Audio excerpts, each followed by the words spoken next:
told of a creature that was 6.5 to 7 feet tall. The CIA ran secret mind control experiments. It's a tale of a creature that's been seen by many, but believed by few. And experts say there have been reported sightings of paranormal activity. And there was this creature, and it ran down this hill. They say something was flying over their house, and they have no idea what it was. How the world's most powerful individuals are actually shape-shifting reptilians. My scariest ghost hunting experience.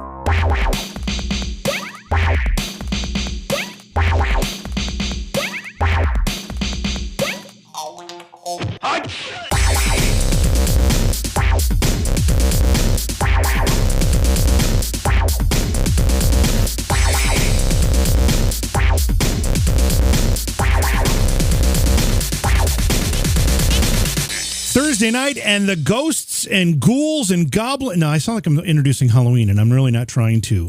Welcome to Paranormal IRL, where we're going to talk about a whole bunch of really, really cool stuff tonight, and it's all going to be IRL, right? IRL, whatever that means.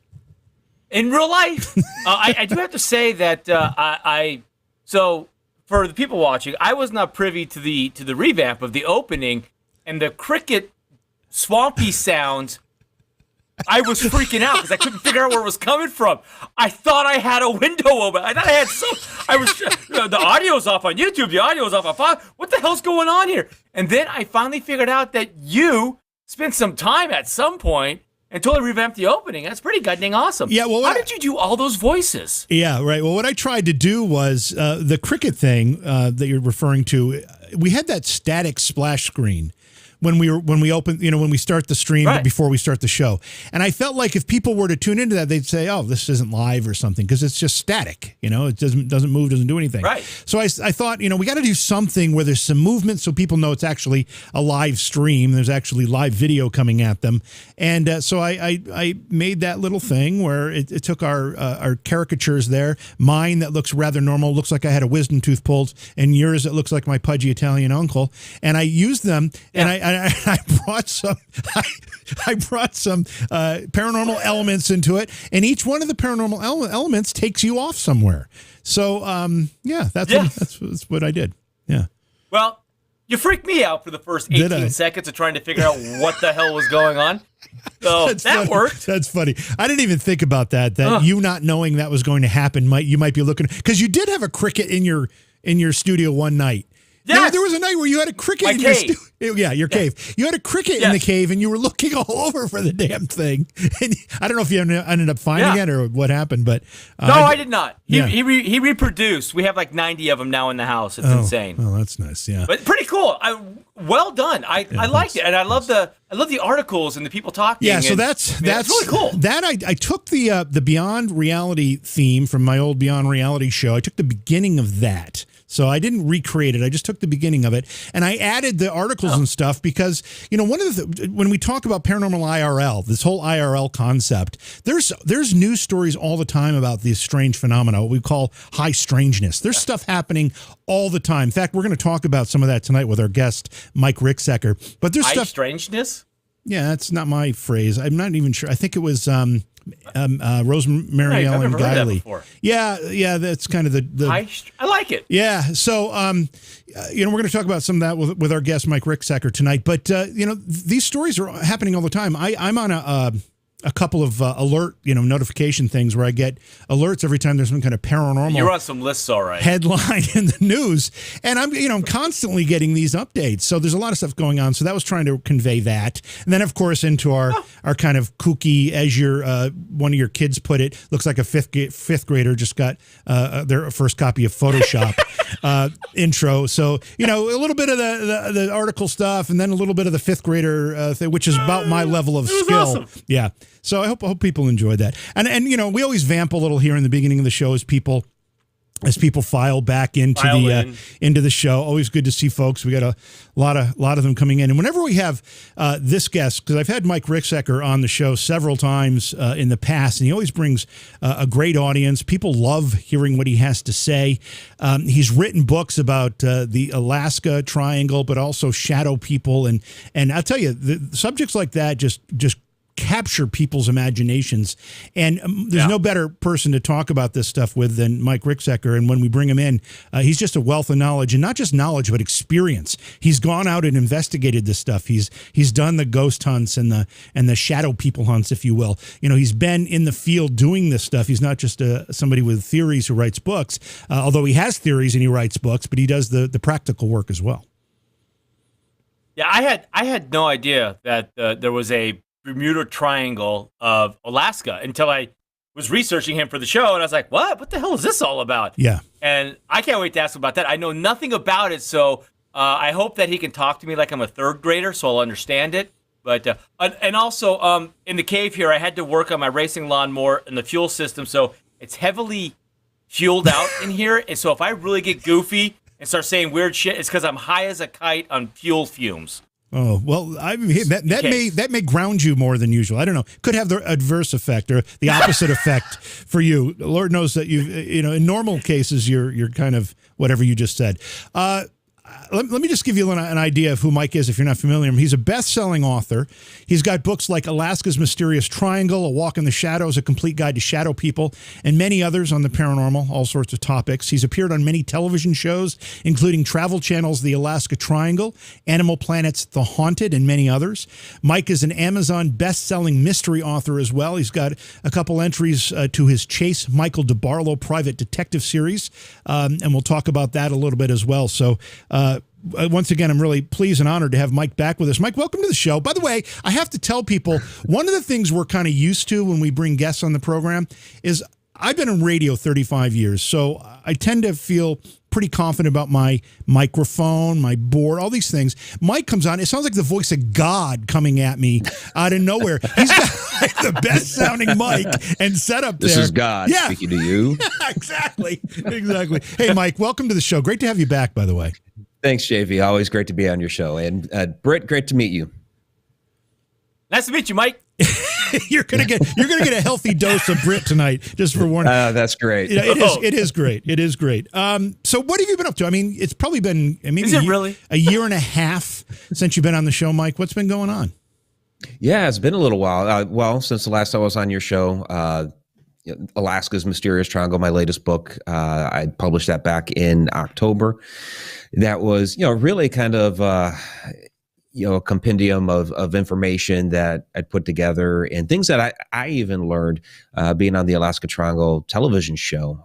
Was just recently here, did a little stint on Ancient Aliens talking about shadow people and have a lot of traveling that's coming up. So we did the Egypt tour last year, which was amazing. Going to be doing Ireland this year, Egypt again next year. So just, all kinds of things. Mike, are these organized tours that you're talking about, or is this just you going off? Yeah. These are organized tours. So, we have several guests that are coming out. And so we have about 18, 20 people going out to Ireland with us. I think we had like 15 last year in Egypt, which was just coming out of COVID. So people were still pretty hesitant about traveling, but things are opening back up now. Egypt's on my list. I have to ask you said that you were on Ancient Aliens talking about shadow people. What's the connection between shadow people and Ancient Aliens in general, or the show specifically? Yeah, no, great question. There's the idea that some of these shadow entities that we witness may actually be extraterrestrials, whether it's some sort of projection that they're putting off that comes up as a shadow, or they may be using some sort of cloaking device that they may think we're unable to see them, but not understanding fully the physiology of how our eyes work. It comes off more like a shadow, or some people report like a shimmer man sort of thing that they witness when it's actually some sort of extraterrestrial technology. And of course, with Ancient Aliens, we got into some of the ancient history behind these shadow entities, going back to ancient Sumer, Egypt, and some Native American stories and legends as well. Have you drawn any conclusions about that particular theory? Is that something that you subscribe to, or is it something maybe the producers of Ancient Aliens do, so you just offer your expertise on it? No, this was something that I talked about a little bit in my book, A Walk in the Shadows, the possibility that some of these can actually be extraterrestrials. In fact, the whole cloaking device idea, they came across in my book, and that fascinated them. So that was one of the things that kind of inspired them to bring me on the show and talk about. Do you see an increasingly overlap between various paranormal disciplines, whether it's ghostly type phenomenon? I think probably traditionally we'd consider shadow people to be a ghostly type phenomena, although that definition might be changing. ET phenomena, alien phenomena, Bigfoot phenomena, all these other various paranormal occurrences. We're starting to see, in my opinion, some overlap in the explanations for some of this stuff. Do you see that as well? Yeah, absolutely. Everything's connected. And, some of these things, like you look at ET experiencers and some shadow people experiencers, where many of the encounters, somebody wakes up in the middle of the night and they see this figure standing in the corner. Some people see a shadow person. Some people see an ET, an extraterrestrial. Many times, not all the time, but many times there's the whole, sleep paralysis element with that as well. But when it comes to the shadow entities, a really great example is the Albert K. Bender story from 1952. He founded the International Flying Saucer Bureau, and it blew up big that first year when International, within the first 12 months, he had an office in the UK, an office in Australia. And remember, this is 1952. There's no internet. Long distance calls are expensive. So This was really, really impressive what he was able to do. Expensive. Yeah. No, you used to have to mortgage your. Back in the day, it was like your mom would be going, "Don't stay on the phone too long." Exactly. Yeah, you'd have to plan it for Sunday at 2:00. You're going to make this call. It can only last 15 minutes after 9 p.m. After 9 p.m. That's right. Yes. Yeah. No, it wasn't that long ago. It was not that long ago. It was not. It really wasn't. So for him to be able to do this back then, to blow this up that big was really, really impressive. And then all of a sudden in 1953. Boom, he shuts it down, and people didn't know why. They didn't understand what happened. Well, in the early 1960s, he came out with a book, Flying Saucers and the Three Men, and explained what had happened. And in his story, when he walked into his bedroom one night, morphing through the wall in his bedroom were these three dark, shadowy beings wearing the hats with glowing eyes and smelling like sulfur. Now, I hear the story and I'm thinking, well, this sounds like a shadow person type of a story.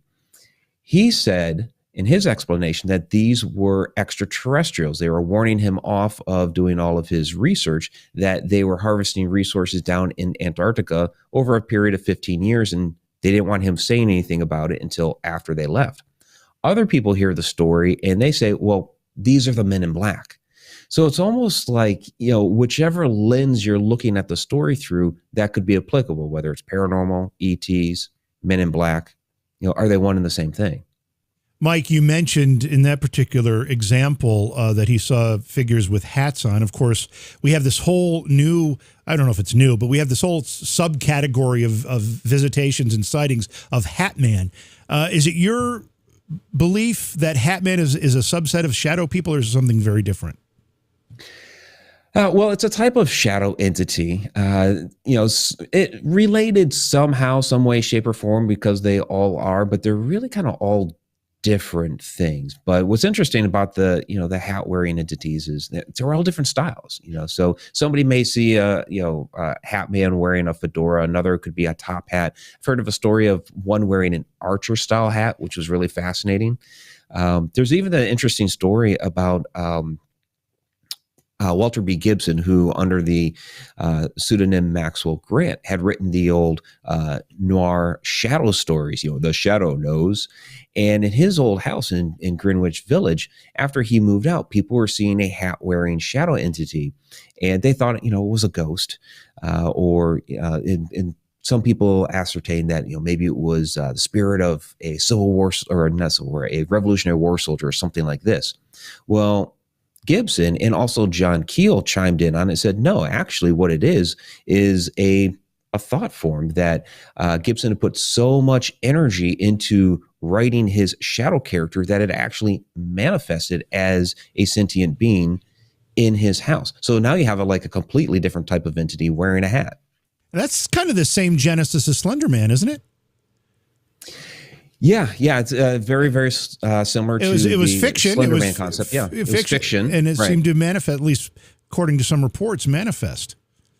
Yeah, exactly. It's what we would call these days we call it a tulpa. It's based off of the old Buddhist thought form type of manifestation. And it's really interesting because when you go down that rabbit hole, you find this whole, you know, really subculture on the internet where they've dubbed this tulpamancy, and people try to conjure sentient beings of like their favorite anime characters and things like this. That sounds a little kinky. I'm not sure what I think about that, but man, I'm in. So I think the last time you were on the program, we were talking primarily about shadow people, and has the needle moved at all in the year or so since you've been on the program? Do you have different beliefs now than you did then, or are you still pursuing the same lines of thinking when it comes to explanations for this? I always reserve the right to change my mind. I mean, there's so many different things that we learn over the years that I don't think you can just pigeonhole yourself into one area. I think, okay. So back in the, I want to say maybe it was around November, it was back in the fall at some point, on another podcast, we're chatting about shadow entities, and story came up of a type of doppelganger incident in which it was a young adult male, and when he was a young child, he had walked into the kitchen and saw standing there by the kitchen table this tall, dark, hooded figure, some sort of shadow person. Scared him to death. He went running off. Well, when he got a little bit older, he's at the kitchen table making a sandwich. He's wearing a hoodie, looks over into the doorway, and there is this short, childlike sort of shadow figure that ends up running off. And he realizes then, wait a second, I just actually experienced myself. When I was younger, I saw myself older, wearing the hoodie. Mm-hmm. And when I was older wearing the hoodie, I saw, my younger self, but they've both showed up as a shadow. So something like this, people would call it like a doppelganger sort of effect, but it's actually some sort of time slip. That's what I was thinking. Yeah. Yeah. Yeah. So that's what I'm kind of discovering more and more. Some of these incidents that we're perceiving as some sort of shadow or, maybe even apparition, are actually time slips. Wow. That's a really fascinating story. And it's a really interesting concept as well. If we start thinking about these phenomena as either slips in time or some type of interdimensional crossovers instead of a spirit manifesting itself as a shadow person. I mean, it really opens up the possibilities of what we can imagine and how we can explain these things. And I'll let you address that quickly, and then Britt, you can take it. What am I addressing here? I'm addressing just time slips or just the idea that if we start thinking in more broader terms like that and stop pigeonholing ourselves to thinking that everything is the spirit of your grandmother or whatever, if we start thinking in broader terms, it really opens up these possibilities and it starts to make more sense in some ways. Right. It might not just be the spirit of grandma. What it could actually be is if you're in grandma's house, you may actually be experiencing grandma 50 years ago. And she herself may be experiencing you while you're in the future. So concepts like that are fascinating to me and the question, of course, becomes, what's the catalyst? What makes this happen? What kind of energy is behind it? And, I think it goes back to, energy resonance vibration. I think these moments in time somehow are resonating at the same frequency that we just get that little glimpse for just a moment. Okay, so first, I gotta address a question in chat, or they're asking you, because when you said this, like, chat lit up. It says, whoa, or the hell did it go? Whoa. So he thinks they are all aliens. So do you think all shadow people are all aliens, or? No, they're not all aliens. They are a lot of different things. So ETs, one possibility. Some of them are human spirits, can't quite fully manifest as an apparition. I think a true shadow person is an interdimensional being. Some we just talked about being time slips or kind of that doppelganger effect. I think some of them are even things like astral projections, that somebody's projected themselves into your room. They're coming off as a shadow or a little bit of a shimmer or what have you. These are a lot of different things. It's not just one particular thing. And that's a question I'll get a lot. Okay, what is a shadow person? It's like, well, okay, how much time do you have? Because, I could list all kinds of different things that they are. Yeah. Yeah, 1 hour. Here we go. Okay. There we go. Okay, so I'm going to try and tie our last guest we had on the other day into a question for you, because it made me think when you were talking about the gentleman writing the book manifested the shadow person that he was constantly thinking about. So we had Gregory Little on. His book is The Origin of Gods, but he's been researching paranormal forever and a day. And I'm actually listening to the audio book right now. Oh, very cool. Origins of the Gods, that one? Yeah, that's how. Yeah, Origins of the Gods. Yeah, awesome. Yeah, he was amazing. But he was talking about what the Navy has released, and that the Navy has this patent for this device that the laser puts out a targeting system, and it's manipulating something to do with the dust that it's manipulating to create this imagery. My question to you is, if we as humans can do that, we're in a haunted location. We're trying to make contact. These things are smart enough. So as you said with this gentleman writing the book, it kind of figured out what he was thinking, shaped itself to look like what he was thinking, to make contact. Is this possibly why I can go into a house, see something, and I experience it one way, and then you go in right after me and experience something, and it's completely different to what you want to see? Is it possible that these entities are smart enough to realize what we're looking for, so they're shaping themselves to look like what we're looking for, so that they, A, don't scare the shit out of us, or B, our brain doesn't shut it out as being confusing? I think that's one possibility, that if an entity that has enough know-how to be able to manipulate that energy, they may be able to manipulate it into a form that that they want us to see, or maybe is more pleasing for us to see. I think some of these entities don't necessarily want to be seen, and we're accidentally seeing them. I've had some of those stories and experiences. Sometimes, though, we could be standing right next to somebody, and we see some sort of phenomenon, and we both see it differently. And, I hearken back to personal resonance, frequency, and vibration. There was one time, there's 5 of us standing there. We watched this rolling black smoke morph into the apparition of a little girl. And we all saw her a little bit differently. Like, I saw her fully formed from the head all the way down to about her knees, and she dissipated away. Others saw her fully formed at the feet, and then kind of dissipated away toward the head. And it goes back to, the human body has a resonant frequency within a certain range, but for each person, it's a little bit different.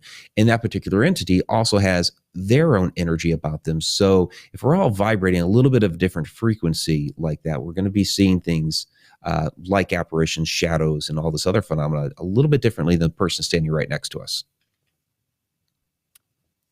Great answer. I like that. That makes sense. A lot of sense, actually. Okay, so I'm going to jump subjects. I am the amateur here. So JV's the professional. I'm the amateur, so I'm all over the place. So you're talking about time slipping, and your grandma witnessing, experiencing you in the future, you experiencing her 50 years ago or whatever. Is it possible to time slip and have 3 of me at the same time? Oh, please no. Please say no. Please say no. No, it's possible. Oh, no. Can you imagine that? Oh, it'd be amazing. It would be possible. Yeah. Okay. So then the other thing I want to jump to, I'm completely all over the place. I am so sorry for this. This triangle in Alaska. I just found it on your website, the book that you wrote, so now I got to go read that book, but I haven't read it yet. But it says, like, the Bermuda Triangle of Alaska. I mean, like, literally planes disappearing, people disappearing, weird shit happening. Hold on. Alaska? Hold on. Before you answer that, Mike, let me just give everybody an idea what this would be like. This is what we're talking about. Oh my gosh. Oh my God. I mean, is this really what we want? Oh, hell yeah. Is this really what we want? I'm not so sure that's a good idea. Come on, bring it. I'll have like 6 nipples. It'll be amazing. Yeah, that's right, Mike. Sometimes we do get things we don't want. Wow. That's a scary thought. Anyway, sorry to interrupt the question. Go ahead. That's all right. So the Alaska Triangle, there's actually many of these different types of triangle areas around the world. So, of course, the most famous is the Bermuda Triangle. There's Alaska. There's a Dragon Triangle out near Japan, which you have stories with that area dating all the way back to 1000 BC. So that is the phenomena there dates back into far antiquity. In the United States, you have like the Bridgewater Triangle in Massachusetts, Lake Michigan Triangle, and these are areas that have a lot of these different strange disappearances, like you see in the Bermuda Triangle. So in Alaska, you have since 1988 some 16,000 people that have gone missing, which, even for some of your larger states like California, New York, what have you, that's a high number for those states. But Alaska has a very, very small population, so the percentage is astronomical. It's bizarre. And then, you have the missing planes. The most famous was 1972. The House Majority Leader Hale Boggs and a Alaska state representative, Nick Begich, went missing in this plane going through the Portage Pass, never to be seen again. That was 50 years ago now, and still to this day, nothing has ever been found. To this day, nothing's ever been found. And so that's just one case. Wow. There's many others that have gone completely missing. 1950, a Douglas Skymaster, that crew of 44. It was a relatively decent day. They had just passed from Alaska into Yukon territory and then just disappeared. They had thousands of military personnel out there looking for it. They never heard anything from it again. Crazy thing is, a couple of weeks later, a smaller plane went down in the same area that this larger plane had gone missing. They found that, boom, right away. There were also a couple of UFO sightings around that time, too. A couple of days beforehand around the Kodiak area, pretty significant phenomenon that the Navy got involved with. And then a couple of days after the fact, Elmendorf Air Force Base, there were some UFO sites. So people try to attribute that missing Douglas Skymaster to possible UFO activity. But there's several different theories with that, like maybe it passed through some sort of portal into another dimension and things like that. So there's two of this guy and some other time slip somewhere. Let me just jump in here. Let me just jump in here very quickly, because I in collecting news stories for one of the other shows that I do, it seems to me that there was just a fairly major story about an aerial phenomena in Alaska that they were having trouble identifying. Some were calling it like a space worm. It was this long. Did you see it, Mike? Do you know what I'm talking about? I did not see that particular story, but I mean, I spent 3 years in Alaska, and there was all kinds of crazy things that we saw in the sky. I mean, you're up north. I mean, the Aurora Borealis, absolutely beautiful. But I mean, you're talking about, we have a thinner layer of protection up there with the Earth's magnetic shield, and you have these solar flares that are just pounding that area up there. So that's where we get the auroras from. But you get all this other crazy phenomena up there as well. Okay, sorry to interrupt there. I'm going to look and see if I can find a picture. I'm sorry. I'm going to look and see if I can find this How come picture. There's not like a Bermuda octagon or a? It's always a triangle. It's always a triangle. That's just good branding. Oh, okay. Seriously. Triangle's got good PR. It does. Yeah. Well, when that term was first coined back in the 1940s, they picked 3 big points on the map: Bermuda, Miami, San Juan, Puerto Rico. All this crazy activity would happen kind of between those 3 spots, but it's more like a circle. Because I'll get people that'll say, well, this story that you told in your book happened outside of your triangle area. It's like, yeah, it doesn't happen within a specific triangle area. It's not exact like that.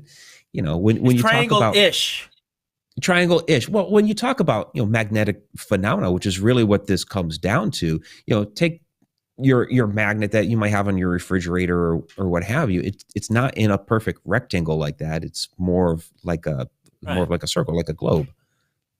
All right, so I found this quickly. This is what I was talking about. Oh, wait a second. Yes, I did see this. Okay, yeah. They tried to say that it was some sort of contrail off of an airplane, but the light hit it just the right way. That's something else. Okay, all right, good. That's weird. Yeah, I did see that. Sorry. Thank you for jogging my memory. That's right. There we go. Is there anything that like I mean, we've all seen the Bermuda Triangle shows that are out there, and they hold the compass up and it goes crazy, and the magnetics are off, and is there anything that's common amongst all these triangles that they're able to, or these areas that they're able to tie together? They have a common issue that might make everything happen? Yeah, and really it's electromagnetism. So like you're talking about with the compasses going crazy, in 1965, the U.S. Department of the Interior did a magnetic survey of Alaska. They covered about a sixth of the state, about 100,000 miles, and the state of Alaska is over 600,000. But just within that 100,000 square miles, they found what they called 5 distinct magnetic characters, and some of these they were calling negative anomalies. So it's the magnetism up there is very volatile, and you find that in Bermuda Triangle. The first reports of the Bermuda Triangle, of course, it wasn't called that back then, but Christopher Columbus reported these strange compass readings sailing through the Bermuda Triangle. So, yeah, that's a very common theme with these areas. Do we know why? Well, you're talking about basically it's that vortex energy that's welling up from the Earth's magnetic core, and it's passing through different types of rocks and minerals. In some areas, water. Bermuda, of course, that would be a lot of water, but depending on what minerals and metals it's hitting as it's coming up through like the Earth's mantle and crust and all that, it's going to create these different properties, and some of those just amplify that magnetic energy. Now, someplace like Alaska, you also have a lot of things like seismic activity. There's a lot of earthquakes up there. There's a lot of volcanic activity as well. When I first showed up there, 1992, when I was in the Air Force, I mean, there's still ash falling from the sky from a recent volcanic eruption right across the Cook Inlet. Wow. So it's kind of a shock. Okay, there's ash falling from the sky. We got hit with an earthquake a couple months later. That was pretty significant. I think it was like a 6.8 or something like that. It's not like a cannon went off. I was new to earthquakes then. I'm in the Air Force in Alaska. 1992, you're like, okay, the Soviet Union had just fallen apart, but we're not that far from it. So, and I'm on a military installation. So, but it was an earthquake. And that April, we talk about crazy things happening in Alaska. There's a plane taking off from the Anchorage airport, and all of a sudden one of the engines just fell right off the airplane, landed in a supermarket parking lot. It's like totally bizarre. Somehow nobody got hurt, but absolutely bizarre. Wow. So if there are places that have amplification, like the Bermuda Triangle, the Alaska Triangle, are there other areas that, as they survey, that just have nothing, and then nothing weird happens there? Well, there are going to be places that have less magnetism. You're not going to find a place on Earth that has no magnetism, because we have, the Earth's core is magnetically charged. We have a magnetic shield that protects the planet, from a lot of different things. So there's never going to be a place that has no magnetism, but there are places that have lower magnetism than others, and some have extremely high magnetism. And then those places that have lower magnetism, does it seem to be less craziness there, less paranormal stuff there, less? Is there any studies done correlating all that? There's going to be less activity. So, people talk about ley lines and things like that. And when you have those, crossings of those lines, that's where you get, a bigger magnetic charge. And that's where, the ancients would put their, temples and stone circles and things like that to kind of tap into that energy. And it's along those lines and those nodes where you tend to find more things going on, more supernatural activity, more high strangeness, like you were talking about earlier. So, which does seem to be a bit of a newer term. That's coming more out of the UFO community. Was that Rosemary Ellen Guiley that coined that term, Mike? Do you know? Do you remember? I don't know if she's the one that coined it or not. It's a newer term that's come to me over the last couple of years. Just starting to work with more people out of the ufology community. So they were using it. Right. Okay. So I don't know. So I have a graphic here. It's a map. Is this what you know as the Alaska Triangle, what's represented here on this map? Yeah, and that's the funny nomenclature, Alaskan Bermuda Triangle. Right. Bermuda is nowhere near Alaska. Yeah, right. But you can see it stretches there from Juneau to Anchorage to Yukiavik at the very top. So very, very large area. Now, I don't know a whole lot about Alaska. I did do a state report in 5th grade, and I happened to get Alaska as my state. So I remember doing a little bit of research on it, as little as I would do in 5th grade. But I can only imagine that underneath that shaded area that is the triangle represented there, that there's a lot of wilderness, right? I mean, there's a lot of unpopulated wilderness there. Yeah, there really is. I don't think people realize just how massive and remote Alaska is. Some of these, we talked about the missing people earlier. Yes, there are people that just go missing in the woods. That does happen. But it is just really, it's beautiful. I was about to say desolate. It's not. It can be kind of desolate in some areas during the winter, but it's extremely beautiful. You have these, little creeks running everywhere. Everything's literally bigger in Alaska. You get salmon that are just like huge out of the rivers there. And so I encourage everybody to go up there and visit. It's not a hospitable place to live. I did that for 3 years and won't do that again. But going back to visit, absolutely beautiful country. I think I got this from notes on your book. 16,000 people missing since 1988. Is 1988 kind of the point at which this phenomenon started to occur, or does the history go farther back than that? I think that's where they were starting to really keep track of the statistics. So there's actually a what is the name of the organization? Alaska's put together a specific organization, a specific bureau for these missing people cases, because they just happen so often, and they happen right in front of people. There was they have the Mount Marathon race there every year in Seward, Alaska. And about 10 years ago, Michael LeMaitre, he's running up the big hill just as everybody else is, doesn't come back down, just in the middle of a race, completely disappeared. So, all the officials and, police and, they're all scouring the area, seeing, did he fall down somewhere? What the heck happened? No trace of him whatsoever. Wow. In the middle of a race. Wow. I have in the chat room, one of our moderators, Scooter, we call him, says, JV, ask him, meaning you, Mike, about the plane that disappeared with the 2 politicians on board in the 60s. No trace has ever been found. That's the case you were just talking about, right? Yeah. Hale Boggs and Nick Begich, 1972. Yeah, that's a totally bizarre case. It became the biggest search and rescue mission to that point in time in U.S. history. They even had spy planes, out there looking for them, and just nothing. Never found any trace of the plane or them or anything. Nope. Wow, that's crazy. I mean, you can only imagine if you want to go non-paranormal, non-supernatural, you could say that, maybe, they could be covered in 100 feet of snow pack at this point, right? I mean, it's that type of terrain.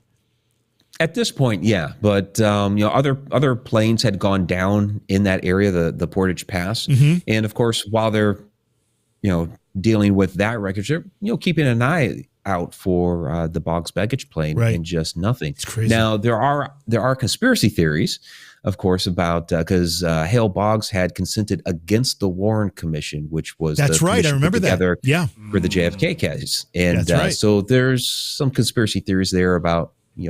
What were they intentionally? Did they intentionally go missing somehow? All right, so I'm going to share now. We're going to go back to shadow people for a minute here, Mike. I want to share a photo that was supplied by one of our longtime listeners.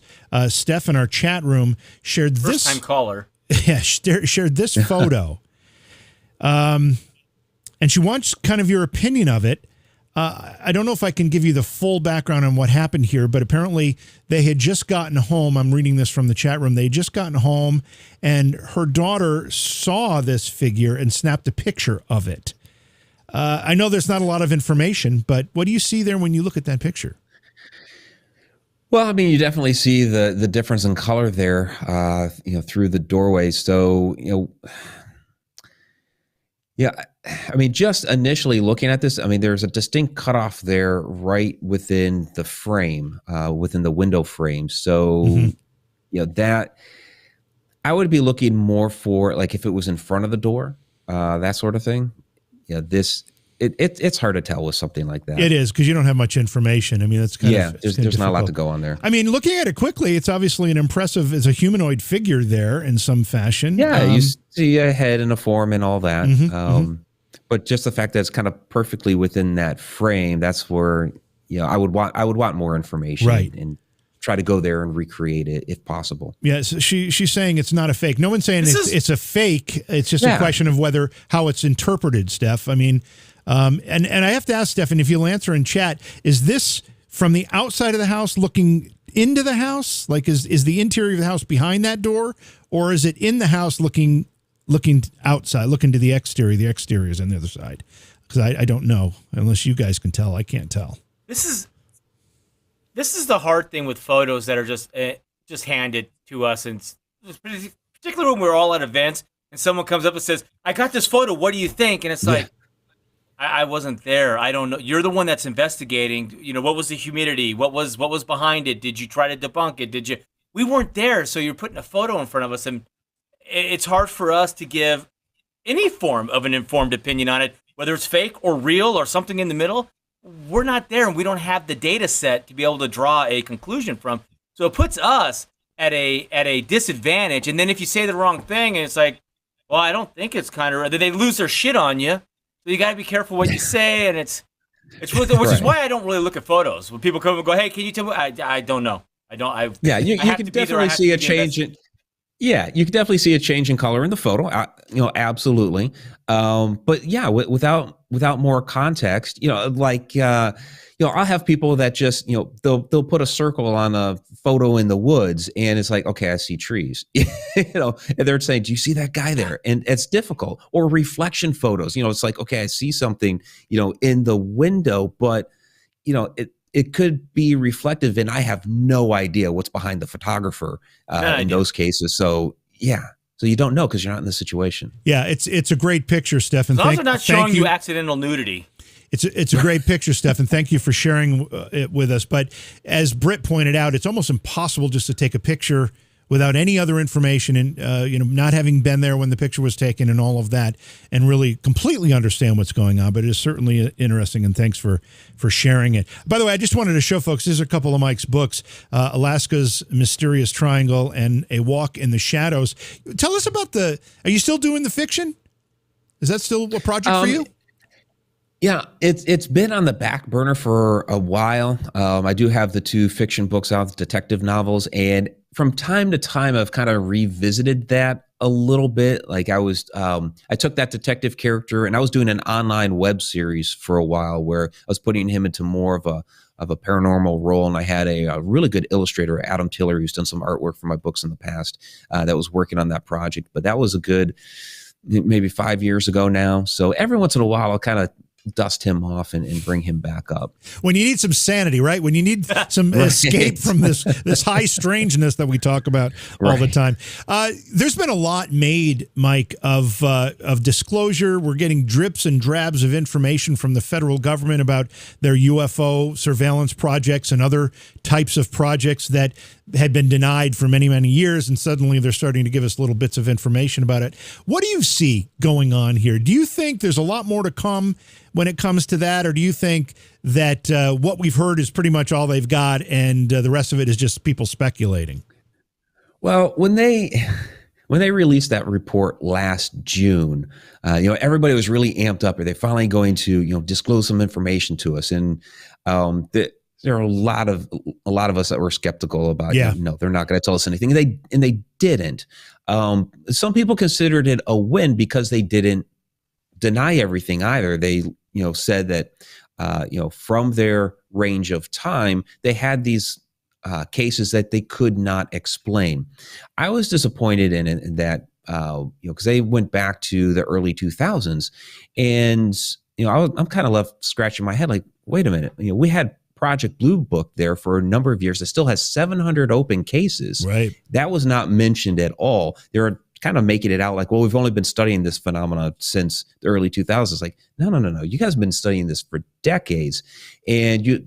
So I think there's more to come. Maybe they're going to drip a little bit here and there. They're at least not outright denying it anymore, which can be considered a win. The footage we've seen from Air Force pilots, Navy pilots, I mean, some of it is quite compelling, but I suppose it's not definitive. Have you given any of those any analysis? Yeah, I've taken a look at them, and you're like the Tic Tac video, the gimbal video, those, and they are moving. Those objects are moving in ways that our aircraft can't do today. And if you put a human body into there, the G forces would just rip the body apart. So something's going on there that that we can't explain. I mean, is it some sort of drone technology? Possibly, but again, we don't know of craft within our military or even on the commercial side that are constructed like that and move in those directions. So, it's interesting. As we jump around here, it's kind of like a hopscotch of topics. I want to go back to the shadow people and ghost topic for just a little bit. There are some folks that feel like anything dark, whether it's a shadow person or some other dark mass, has a negative energy to it, or maybe even a demonic connection. I imagine you don't believe that. So if maybe you do, but I imagine you don't. So help people understand why they shouldn't be afraid of things like that. Yeah, and you're right. I don't believe that. I mean, yes, some are, but not all. People tend to fear what they don't understand, or when they see something that has a dark color to it, especially when you're in a setting that's dark, like at night you're in a dark room and all of a sudden there's something in there that's even darker. Immediately we become afraid. Or like my first experience was a shadow person experience, standing in the corner of my bedroom as a child, and I thought there was an intruder in the house. Sure. Which that's kind of where your first mind goes, or where your mind first goes to, is that there's somebody here that I did not welcome into my home, that is an intruder. But most cases they're just kind of standing there staring, watching, and not really doing anything. I mean, it's creepy, yeah, but they're not actually being threatening. Some are actually benevolent, where they will actually do things to help people. Some are, we've kind of talked about them all being different things. Some are human spirits. So it could just be, somebody's Aunt Trudy, or even your Aunt Trudy that has come to pay a visit, which, Aunt Trudy's not a demon. So it just, well, you don't know my Aunt Trudy. Shadow. You don't know my Aunt Trudy. Aunt Trudy. Those Aunt Trudys. Yeah. I'm going to let Britt take you here for just a second. But again, you've been out in the field. Have you ever been in a circumstance where you've felt, because sometimes you get a feeling, it's more than what you're thinking or what you're seeing. You actually get a sense, whether it's a gut instinct or whatever it is, where you feel like you need to get out of the room, or you feel like, this is not going to be a good encounter. Have you ever been in that position, found yourself in that situation? Yeah, but it's not often, and it was in a situation that I was not doing anything paranormal related. So if I was out on an investigation and I saw something like a shadow, I would I'd go running toward it. In fact, I think I remember watching an episode there with Britt. What was it, Baseball Hall of Fame? He went running through the Baseball Hall of Fame. Oh yeah. At a shadow. Right? Yeah, I got in trouble for that. I was just gonna say, I think they arrested him for that. Yeah. So, but that would be my normal reaction. I thought it was a security guard that was roaming, and that shouldn't have been. And I mean, we saw it plain as day, and I was like, "That's a person." And who the hell are they? And what are they doing? So, but my surprise when I got down, there was no way out, and there was no one there. I was like, "What the hell was that all about?" Right. But yeah, I got yelled at. But your reaction was to run. run. I wasn't running away. I wasn't running away. Yeah. I was running towards it. I mean, you're running towards it. Sometimes you got to do that. Yeah, and so that would be my normal reaction. But there was one time, it was not out on a paranormal investigation. It was I was at band camp. At band camp could be scary. No, it was a personal situation. There was a friend of mine that I needed to go talk down off a ledge. She had gone to her old childhood home, which was at that point an abandoned house, kind of off the beaten path.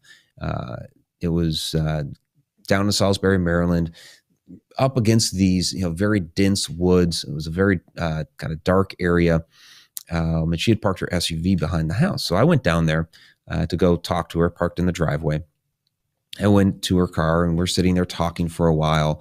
And over the course of time, as we're talking, I noticed through the side mirror that in the woods, there were these kind of shorter shadow entities that were creeping up along the trunk of the trees. And we're continuing to talk, and I'm noticing this, more and more of these are coming up by the trees, and it's starting to kind of feel dark and heavy. And I was not prepared for this. I was there, to try to help her. And she notices that I noticed something because she was also involved with the paranormal. And I was like, yeah. And I told her what I saw.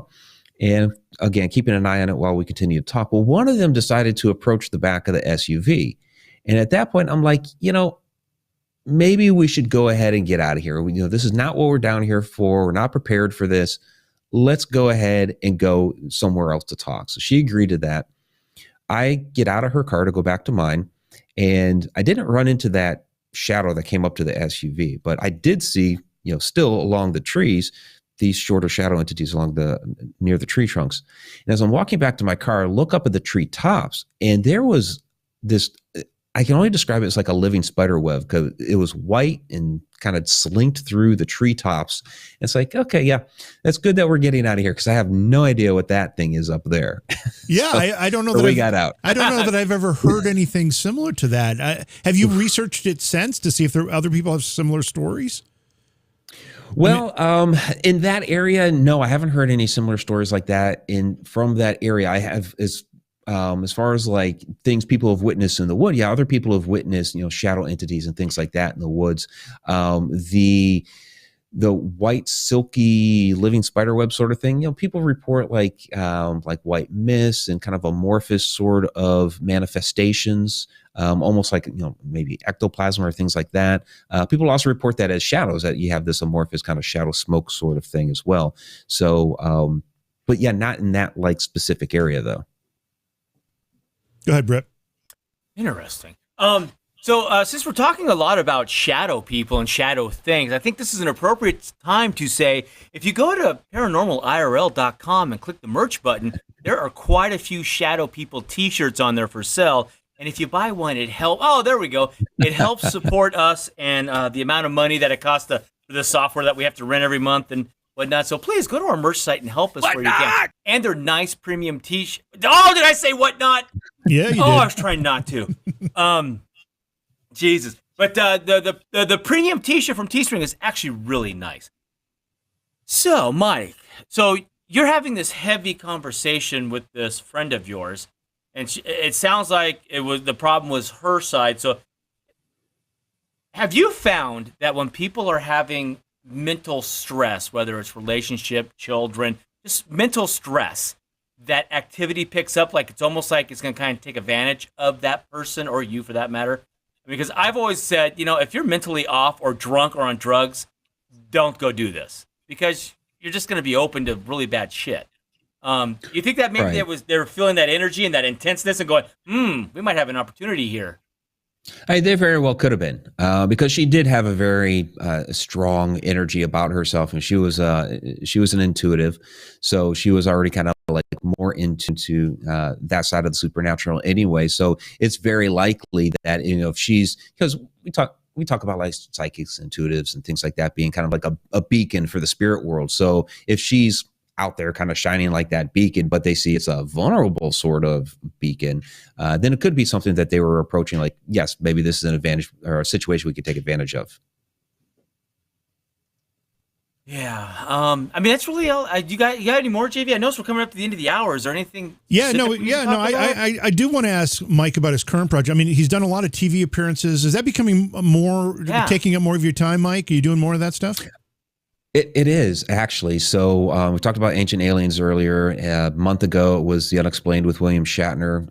Next week, I'm going to be out in Boulder, Colorado to film for Gaia TV. And then when I come back, I'll be a couple days later heading up to Buffalo to film for yet another television show based out of Canada. So, yeah, a lot more of that's been coming up, which is great. I welcome it, but it certainly keeps me busy. What do you think about this ebb and flow of paranormal television, whether it's paranormal reality stuff like Ghost Hunters, or it's more documentary style?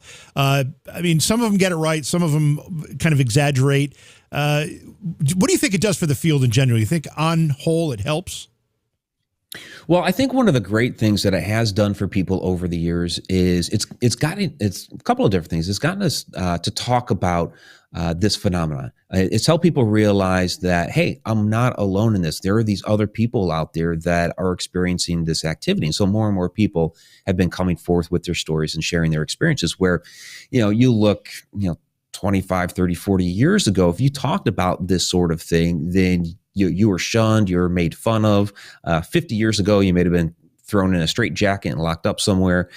So it's been great that the conversation has gotten started and rolling. Yeah, I mean, you can kind of nitpick and criticize the way certain shows present things, but I think overall it's been good for people. And you're right about it bringing the conversation from maybe, the back room up right to the, the dinner table, the kitchen table. People are having conversations about these things where they wouldn't have felt comfortable doing it before. What are you working on another book? Any secrets you want to devolve here? Can we scoop anything here tonight? Yeah, I'm always working on another book.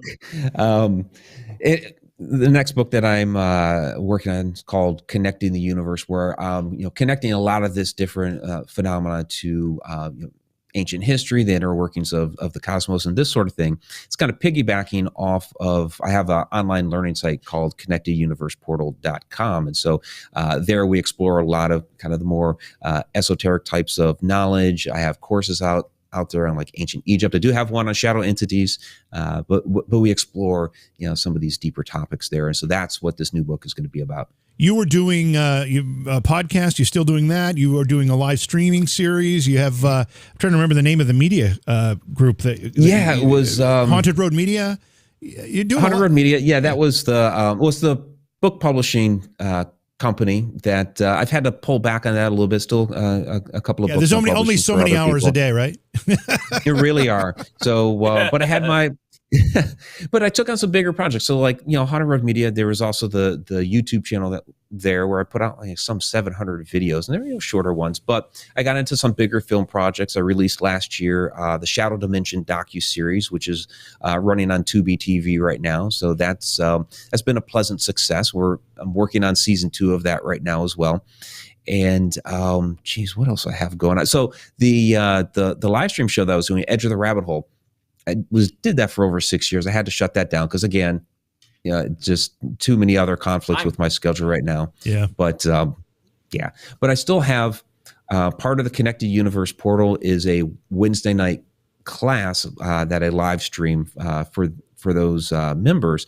But I end up converting that into an audio podcast later on. So the members, they get the slideshow presentation, the video clips, and all that.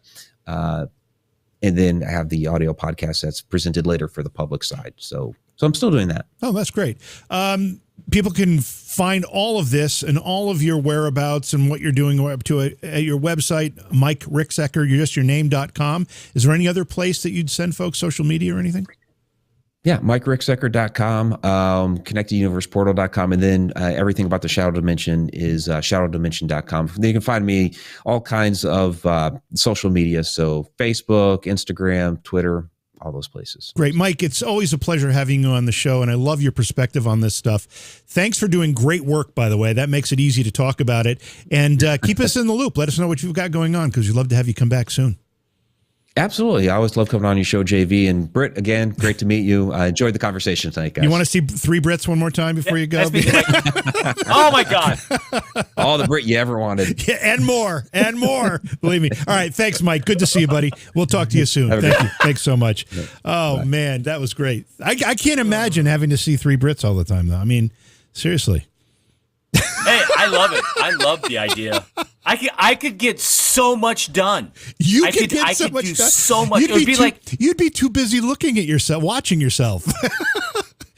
Everyone. No, that might be true. There'd be a little bit of that. I'm not gonna lie. Every single Brit would be watching the other 2 Brits, and it'd be like a house of mirrors where the infinity mirrors going on. You just wouldn't be able to stop. Yeah. There you go. Yeah. What was that movie with Michael Keaton? Duplicity. Yeah, something. Yeah. Where he made copies of himself, and then all of a sudden the copy made a copy, and it wasn't quite as good. Right. It was a little stupid. Little errors. What the hell was the name of that movie? I don't know. You always do that. My You God. always That was a good time. Yeah, no, Mike's a great guest. I love having him on the show, and I love the work he does. It's really fascinating, and he presents it so well. And he's got that. Now I got another book I got to buy. He's got that God voice microphone thing going on there. Oh my God, it sounded great. Yeah, I want to get one of those and just walk around and talk in it while I'm out at the mall or while you're watching your other selves. I would like a Del Taco burrito, please. While you're watching your other selves. There we go. Yes, while I'm watching myself. All right, so oh my God, you brought it up. I want to mention again. We have a lot of great shirts and other merchandise at the merch site. You can go to paranormalirl.com, click on the merch tab, and then click through to the site. This is one about shadow people that we have, obviously, because of the topic tonight. But this makes a great, any of these, and there's a lot of them, you got to scroll through it all. Any of these make a great gift for mom for Mother's Day. And it might be, it's a little late, might not get here by Sunday, but just tell mom, hey, it's on the way. Your gift is on the way. And we have a promo code where you can save 10%. 10%, Ooh. Britt. And the promo code is what's the promo code? Mom 2022, Mom 2022. And I should have done that in text here, so I'm gonna do it while you repeat what I just said. I'm gonna make it here so people can see it. Mom 2022 is the promo code, and there's other shirts on there too, not just about shadow people. There's alien stuff, there's UFO stuff, there's just stuff that say ghost, and they're all different kinds. There's lady V-necks. There's one shirt that's called the lady's boyfriend shirt, which is, I guess, is supposed to make us all look super sexy. But yeah, there's all kinds of stuff, other coffee mugs, etc. And look, JV and I aren't planning on getting rich off of this merchandise, but geez, the software is I don't know what the hell happened in the software world where now everything is a subscription and you can't just buy and own something. But every month they hit us for a large chunk of money to put these shows on. And obviously we do more than just this show, but it helps us. And, quite honestly, it might help JV and I be able to get out to some haunted areas, some cool UFO stuff, and be able to actually do some in-the-field reporting with actual locations and actual scary places.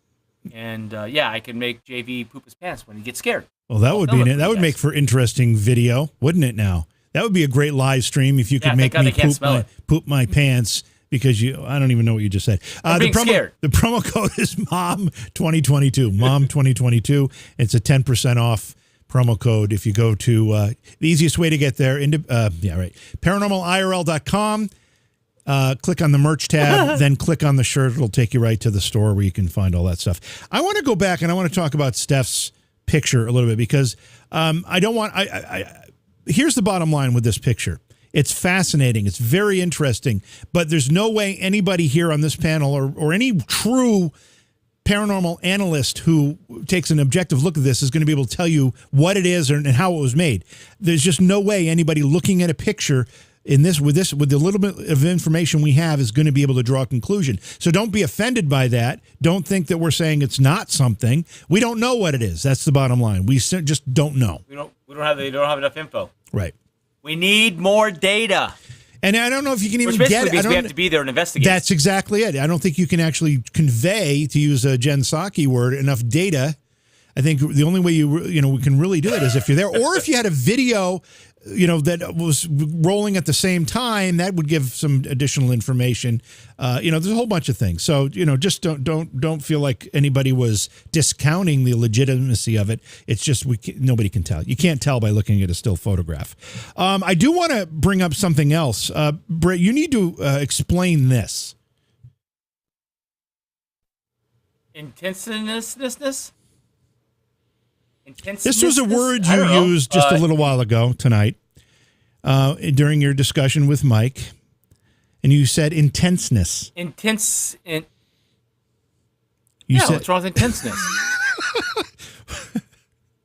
Well, I think the word's intensity. I'm no scholar, but I think the word is intensity, not intenseness. Intenseness. Do you not look? I live out in the country. Look over I'm a hick in the country. Yeah. You look like you're in Alaska. This is how we talk. Intenseness. Yeah, intenseness. The intenseness. The intenseness is deep. The intensity is you whatever. slipped and used the right word. It's intensity. English is my second. Words are my second language. I know words are your second language. We need a Paranormal IRL shirt. I'm surprised you were able to spell that. Intenseness. It's not, I mean, just intense with N-E-S-S in the end. Do we have anything else? Intenseness. Again, Mike's books, Alaska's Mysterious Triangle and A Walk in the Shadows. And he's got a bunch of other stuff, too. If you just search his name, you'll find it, or go to his website, MikeRicksecker.com, and you'll find all the information about the shows he appears on, etc. It's all right there. Really easy to find. Etc. All right, trivia time. Oh, man, you're just rushing this along. We're at 8:04, man. I know, but I'm just trying to make sure I've covered everything that I wanted to cover here. I think Did I you? have. We were kind of all over the place. I think I have. I felt like a spaz. See, here's my problem. Right before I came on the show, I had this bag of Dr. Pepper flavored cotton candy, and I ate it all right before I came on the show, and it was delicious. And then I choked it down with a Coke. So I basically had Dr. Pepper and Coke together. Yeah. So I was a little wound up. Now I'm ready to fall asleep. Now you're crashing, yeah. Yep.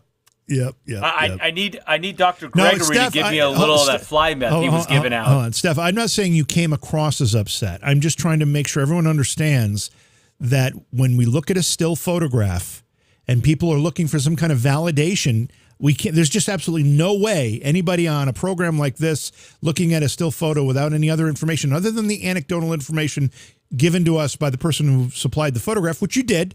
It's still not enough to draw any kind of conclusions. So don't expect that. It's not in any way saying that it's not legitimate. It's not in any way saying that it is legitimate. It's just saying there's no way we can tell that's a cool picture. That's great. Thank you for sharing it, but we can't give you any conclusions on it. I just want everybody to understand that. I love sharing people's pictures. I think it's fantastic when we can do that, and we'll encourage it. Just don't expect us to really come out with any kind of absolute explanations in any fashion, because it's just impossible. Just can't do it. And sometimes, Steph, you don't get the answer either way. You just get to live with the unknown. So you might not be able to prove or debunk it. It just might be an experience you had, and there it is. Right. God knows what it was. Right. All right. Time for a couple trivia questions. Here we go. Number one, what football player is credited as inventing the football huddle in the 1890s, Britt? Back in the 1890s, what football player is credited with inventing the huddle? Baby Ruth. Baby Ruth? Babe Ruth. Baby Ruth is a good candy bar. Yeah, Babe Ruth. It is a real good candy bar. Baby Ruth is really good candy bar. Yeah. So you're saying Babe Ruth. Probably yeah, and I learned something. I'm going Babe Ruth, the huddle in football, right? Huddle in football, Babe Ruth. Okay. Right. Football's the one where they have the stick and they hit the thing into the net, right? Yeah, and the thing's 10 feet high and you got to throw it in. Yeah.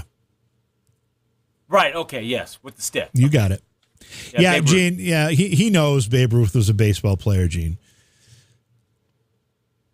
Oh, I thought he was a candy bar maker. Well, later in life. Oh, okay. What football player is credited as inventing the football huddle in the 1890s?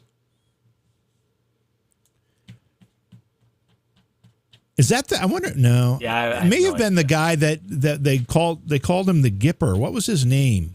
Not Ronald Reagan. Well, how long the original? How long has football been around? Since obviously the 1890s. Football is a distortion of rugby, and I think rugby's been played in England for several hundred years. Because my question is, how did if they invented the huddle in 1890, what the hell did they do before the huddle? I know, that's what I'm trying to figure out. Stand in a straight line? I know. It's like, how do you invent the fact that everybody just kind of gathers around so you can hear the play? I don't really understand how that's an invention. It seems like that would have happened from day one. All right, well, let's see what the answer is. Did he invent, or did Or did he invent the word for it? I mean, everybody just kind of gathered up for the play, but he was like, all right, huddle up. Hey, I just made her do huddle up. And then everybody knows what it means. Maybe. You go around the quarterback. Maybe Steph's guess is Pope Sir Licks-a-Lot. That's a good guess. I'm not going to say it was Pope Sir Licks-a-Lot. Hey, so Licks-a-Lot is pretty tired lately. Okay, so the answer is Paul Hubbard, quarterback for Gallaudet, a university in Washington, D.C., for those with hearing impairments. Okay, so Hubbard had the idea for his team to discuss plays in a tight circle so the other team couldn't see what they were signing because they were deaf. Interesting. That's a neat genesis. Oh, interesting. That's a neat story. All right, I'll buy that for $1. Some teams don't do a huddle. Some teams turn their back. They do two lines. You know, the front line kneels, the second line stands, and they're just backs to the other team, and the quarterback stands in front of them. It's not a huddle. Yeah. All right. Yeah. Okay. Buy that for $1. Oliver Closed-Off Scooter, that's what you think it was? Okay, next question. Here we go. Where in the world can you find the Neon Boneyard, a 3-acre plot full of old and disused neon signs? New Rockney is a good guess. Neon a lot of people said Boneyard. Rockney. Where in the world can you find the Neon Boneyard, a 3-acre plot full of old and disused neon signs? Well, it can't be anywhere where land is expensive. Right. It's going to be out So west somewhere. I'm going to think kind of like, Arizona, where it's dry. So the stuff like the plain boneyard. Right. That's out there. Right. Or the plain graveyard. I'm going to say Arizona. That's what I'm going with. That's just a pure guess. Okay. Yeah, that's what I'm thinking. Where in the world can you find the Neon Bone? It's got to be near Las Vegas, I'd say. Wouldn't you think? Well, someone says outside Las Vegas, John Coik. Yeah. John and Oak, C, whatever. Yeah, I would think it has to be near Las Vegas. There's so much neon in Vegas. Yeah, but you're probably right. Yeah, okay, so let's see what the answer is here. It's Las Vegas. It is Las Vegas. Naturally. Oh, there we go. Many iconic neon signs from Las Vegas history, such as the original Aladdin's lamp from the Aladdin Casino, can be found in this boneyard. That's pretty cool, too. Looks like we got some places we got to go visit. Yeah, that'd be kind of cool. Go check that place out. All right, the final one is a double. It's a weekend, so we get 2 for the price of 1 here. Boy. Here we go. A twofer. All right, Britt, you got to get one of these right. One of these 2 you have to get right. You ready? Yeah. What does cocktail waitress? What does the early 19th century term argle bargle refer to? Argle bargle. 19th century. That's when they invented scope, and you would put it in, but you used to have to say words instead of just. So you had to try and talk. So it was argle bargle, argle bargle, and that's where it came from. And then it just became gargling. Oh, okay. Interesting theory. What does the early 19th century term argle bargle refer to? We got Britt's answer. There's some dirty jokes in there I could say, but we'll save that for the other show. Yeah. Argle bargle. Oh my God, you're not going to get the next one either. All right, so the answer to this one, it refers to meaningless talk or writing. For example, the meeting between senators devolved into a bunch of political argle bargle. I kind of like it. You're going to have to remember that. You're going to have to use it again. Bring it back. Resurrect the argle bargle. Yeah. Argle bargle. All right, last question of the night. We're going to argle bargle. Yeah. Last question of the night. Here we go. Gamboge, Gamboge, Gamboge is a shade of what color? Gamboge or Gamboge? Gamboge? Gamboge. Gamboge. Gamboge is a shade of what color? I'm going to go with cream color, like skin tone color. Okay. Collar or color? What are we talking about? You talking about collar? Well, both. Because if the collar is that colored? Okay. Color, yeah. All right.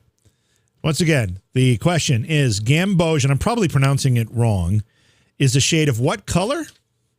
We got white, we got beige, we got gray, we got orange. We have Vegas. Taupe. Vegas. Yellow. Vegas. It's one of the 50 shades. Yeah, okay. One of the 50 Shades, yeah. Fleshy. Yeah, oh, I don't boy. know. This is devolving quickly. This is devolving quickly. You're saying cream color, though. You say it's a Yeah, but it's shade a of cream. Skin color. Cream skin color? Now? I was right. I got it right. How do you know you got it right? Did you look it up? I haven't even read the answer yet. You just said it was cream. No, I'm asking you if that's what you're Oh, saying. I thought you is did. it cream? Oh. Cream? Yeah, cream. I mean, what color would you call this? It's a creamish color. It's flesh color. Color. You have a flesh collar? That's something very different. That's something very, very different. Yeah. All right, the answer here we go. Skin lampshade too. It's a shade of orange. Gamboge pigment comes from the resin of trees endemic to Southeast Asia. It's a shade of orange. Interesting. So there you go. I had no idea. See the things you learn. Yeah, there you go. Okay, well, anyway, thanks everybody for joining I don't know us. where I'll use it at, but You never will. You'll forget it by tomorrow anyway. shit. By the time I leave here. Yeah. Gamboge is the color of overworn T-shirts with sweat stains. Well, that's disgusting. Oh my God, that yellow is really, white. really gross. Oh. That is really, really gross. Anyway, thanks for being here, everybody. And again, thanks to Mike Ricksecker. Great discussion tonight. Appreciate everybody's time. And we'll see you all next time. Told of a creature that was 6.5 to 7 feet tall. The CIA ran secret mind control experiments. It's a tale of a creature that's been seen by many, but believed by few. And experts say there have been reported sightings of paranormal activity. And there was this creature, and it ran down this hill. They say something was flying over their house, and they have no idea what it was. How the world's most powerful individuals are actually shape-shifting reptilians. My scariest ghost hunting experience.